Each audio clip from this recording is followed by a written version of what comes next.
Reforma Protestante. O start inicial é em 1517, quando Martinho Lutero, esse carinha, anota bem esse nome, Martinho Lutero, em 1517, ele escreve as 95 teses contra a Igreja Católica. Ele vai lá, escreve, pega lá o papelzinho e cola na igreja, lá em Wittenberg, certo?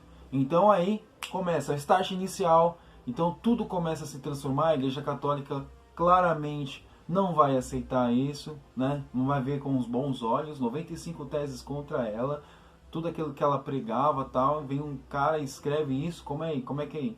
Mas aí, vamos saber quem era Martinho Lutero. Vamos saber quem é? Vamos lá então. Martinho Lutero nasceu em 1483 na Alemanha. Lutero era camponês, vivia uma vida difícil, tinha medo da morte, medo do inferno. E certo dia, quando ele tinha cerca de 22 anos de idade, estava ele no meio de uma tempestade, raios, trovões. Ele estava com muito medo, ele achou que aquele dia ele iria morrer. E ele prometeu ali que se ele saísse dali vivo, ele viraria monge. E assim aconteceu.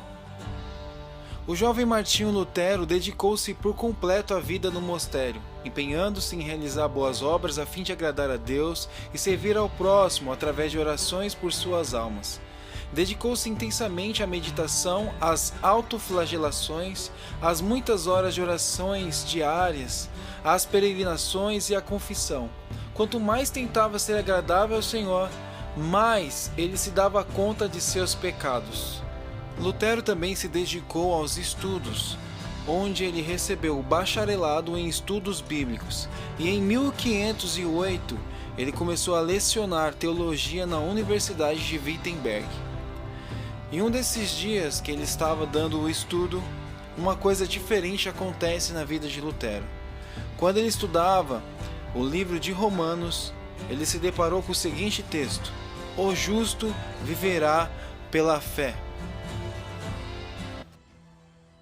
A gente consegue perceber na história o quanto que Martinho Lutero, ele, né, na sua infância, ele teve sofrimentos ali, sofria com depressão, tinha medo da morte, eram coisas naturais ali daquele povo, né, camponês, da sua época. Ele tinha várias coisas dentro dele e não se achava digno, né? Depois lá, quando ele foi servir como monge, quando ele foi ensinar em Wittenberg, aquele momento todo, ele não se achava digno de fazer aquilo, ele não se achava digno de levar a palavra de Deus. Ele se martirizava, ele pegava chicote, ficava se chicoteando ali, se condenando, tal. E aí tudo mudou quando ele leu realmente Romanos, né, ali, quando ele viu aquele texto que o justo viverá pela fé, a mente dele se abriu. Ele viu que realmente ele era alcançado pela graça. Ninguém merecia nada e foi alcançado pela graça, que viveria pela fé e não ali pelas obras, só pela caridade, mas sim pela fé. Então tudo mudou em sua volta.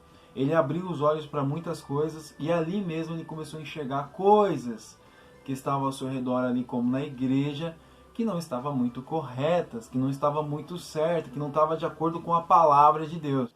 E uma coisa que a gente sabe, quem já estudou um pouco, quem viu lá na escola, no ensino médio, que a Igreja Católica, ela detinha muito poder. Ela era uma igreja rica, que tinha muitas riquezas e que queriam mais riqueza, construir templos maravilhosos, grandes, e enfim. Então, o Martinho Lutero tendo toda essa visão tal, e naquela mesma época a gente estava tendo muitas coisinhas ali que não estava realmente de acordo com a palavra de Deus, e uma coisa que incomodava bastante naquela época, apesar de muitas, mas uma coisa que era gritante ali era a venda de indulgências. O que é indulgência, cara? O que significa isso?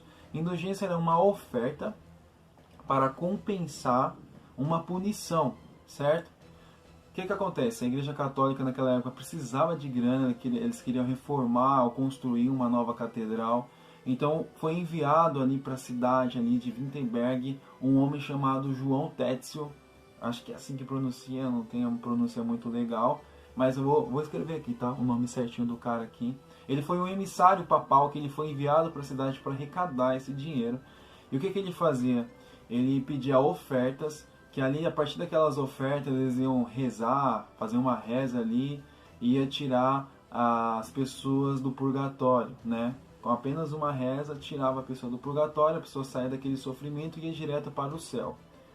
É esdrúxulo, né? É uma coisa muito assim, nossa, como é que as pessoas acreditavam nisso? Pessoal, a gente tem que lembrar que a gente está falando lá em 1500 alguma coisa, né? Hoje a gente tem a gente tem o conhecimento que a gente tem por causa de tempos de evolução, né? O ser humano foi estudando, foi evoluindo, e pela graça e iluminação de Cristo também, a gente alcançamos o entendimento de hoje. Mas naquela época, naquela ocasião, para eles era uma verdade, né? Era uma pura verdade. Então a galera dava suas ofertas ali, não queria ver seus entes queridos sofrendo no purgatório, queria seus entes queridos ali sendo libertos. Mas Martinho Lutero falou, poxa, isso aqui não está na Bíblia, realmente, se a gente for para a palavra de Deus, você pode desfolhar de Gênesis a Apocalipse e você não vai achar nada que fala a respeito de indulgência, que fala que você tem que pagar, que você tem que... Tem até uma igreja que recentemente estava vendendo um pedacinho no céu, mas enfim, isso não vem ao caso. A gente está falando sobre reforma e vamos continuar aqui. Então, Martinho Lutero se levanta contra, escreve essas 95 teses e como uma briga com a Igreja Católica muito grande, uma briga que deu guerra no negócio, entendeu? Ele foi excomungado da igreja, mas Martinho Lutero, mesmo sendo excomungado, ele não parou, ele continuou ali. Os caras tentaram matar ele, né? Ele teve um exílio. Nesse exílio, ele traduziu a Bíblia para a sua língua ali, para a língua dos alemães, né? Porque naquela época nem todas as pessoas tinham acesso à Bíblia. Então, Martinho Lutero deu uma facilitada nisso. Martinho Lutero, ele era muito assim fervoroso, amoroso, sabe? O cara teve um start assim muito legal mesmo. Ele é um cara muito importante nessa história da reforma. Ele escreveu hinários, né? Se a gente for no hino da harpa, tem o Castelo Forte, está no hino da harpa. Acho que também no hinário da Batista também tem o Castelo Forte. Ele escreveu outras músicas também, mas é um homem, cara, que tem uma história muito, muito legal assim na reforma também. Um outro nome também de muita importância é de Eurico Zwinglio, que nasceu em 1484 lá na Suíça. Esse cara também foi usado muito por Deus também, porque ali na Suíça também estava acontecendo esses negócios de indulgência e tal, e aquele cara naquela época que ele era padre, teólogo, ele era político, era um cara muito estudado, né? E ele também se levantou contra tudo isso, ele foi contra isso. Tem até uma história legal que no momento da quaresma ali, ele fez um churrasco com a sua paróquia. Cara, o que poderia dar? A Igreja Católica também excomungou o cara, né? Excomungou o cara, mas o cara ele também começou uma reforma ali em Zurique ali também, na Suíça, uma reforma bem que foi ganhando força também. Martinho Lutero lá na Alemanha, Zwingli ali na Suíça ali, e tem um diferencial, apesar de Lutero e Zwingli, né, ter algumas ideias bastante parecidas, né? Zwingli era mais firmado dentro da Bíblia, né? Se estava dentro da Bíblia para ele, ok. Se não estivesse, aí não tem nada a ver, né? Então tá na Bíblia, ok. Se não tá, então a gente não vai fazer. Ele era bem assim mesmo. Ele era bem mais firmado dentro da palavra de Deus. Não era um cara tão assim que agia tanto na emoção, mas sim na palavra de Deus. E também temos João Calvino. Cara, João Calvino também na mesma pegada. Ele era lá da França, né? Nasceu em 1509, também teve um papel bem importante também nessa reforma.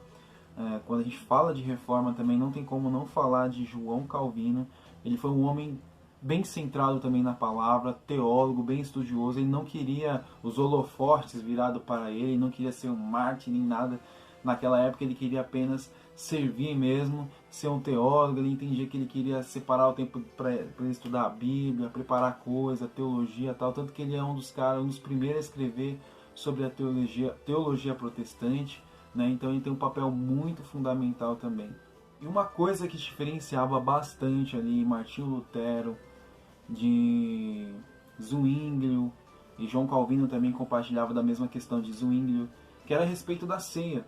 A respeito da ceia, o que Martinho Lutero acreditava era na consubstanciação, né? Diferente de Zwinglio e João Calvino, que acreditava num ato simbólico, né? Martinho Lutero acreditava que no momento que você orasse mesmo, entregasse aquele pão, aquele vinho, aquele pão realmente, de fato, viraria a carne de Cristo, e o vinho, o suco de uva, viraria realmente, de fato, o sangue de Jesus. Já para Zwinglio e João Calvino, eles acreditavam que era apenas um ato simbólico, né? Era apenas um ato simbólico, era para fazer em memória de Cristo, que aquele pão era só pão e aquele suco ou vinho era só vinho, era suco, era só um ato simbólico, né? Essa foi uma divergência que Zwinglio teve de Lutero, né? Que João Calvino também pensava na mesma coisa que Zwinglio, e Martinho Lutero e Zwinglio tomaram rumos diferentes ali, né, nas suas ideias. Um virou as costas para o outro por causa disso, mas enfim, a gente sabe que os três tiveram um papel muito importante, né, e que ali estava iniciando algo que seria muito, apesar daquele momento ali ter algumas coisinhas assim, sabe, uns negocinho, a gente entende que era o começo de algo muito maior, que é o que se tornou hoje, tá bom? Então é isso, galera. Deus abençoe vocês. Se gerou alguma dúvida, faça a pergunta aí. E a gente tá aqui, a explicação ela foi bem assim por cima mesmo, porque o intuito aqui não é ficar horas aqui, mas se você quiser se aprofundar, tem outros vídeos aqui que eu posso recomendar que se aprofunda bastante no assunto mesmo. Aqui foi uma explicação bem rápida, só para você ter assim, sentir aquele gostinho e querer mais, tá bom? Então valeu, Deus abençoe a todos e até a próxima.